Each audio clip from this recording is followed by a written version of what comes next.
వారందరినీ 002024 అనేటువంటి ఒక నెంబర్ని తీసుకున్నారంటే సాధారణ సభ్యుడిగా జాయిన్ అయినటువంటి ఆయన వాళ్ళ భారతీయ జనతా పార్టీ ఎంత పెద్ద అవకాశాన్ని నాకు సభ్యత్వం ఇస్తున్నటువంటి జిల్లా అధ్యక్షుడు. ఇది దీని సారాంశం. దాదాపు 70 సంవత్సరాల తర్వాత ఇంత పెద్ద స్థాయిలో వర్షాలు రావు.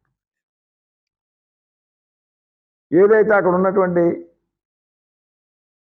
చెరువులు పూర్తి చేయడం అనేది, లేకపోతే డ్రైనేజీ సిస్టమ్ని మెరుగుపరచకపోవడం అనేది ప్రధానమైనటువంటి విషయాలు.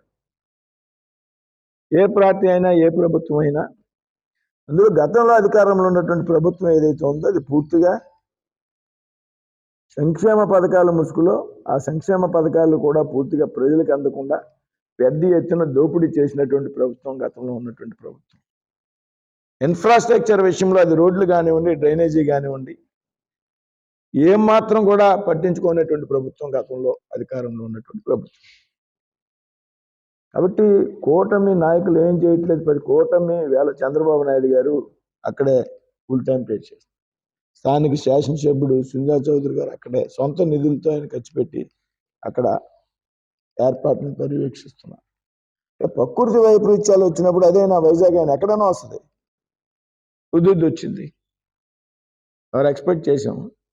ఎవరు అధికారంలో ఉన్నారో అది హుదూద్కి తెలియదు. ఇవాళ ఎవరు అధికారంలో ఉన్నటువంటి వచ్చిన వర్షాలకి తెలియదు.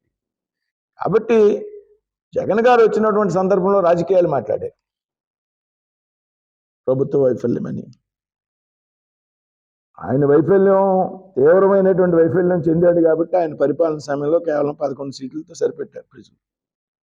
3 నెలలు కూడా కాలే. ఇంకా ఇవాళ వచ్చి ఇది ప్రభుత్వ వైఫల్యమని ఆయన రాజకీయాలు ప్రస్తావించారు.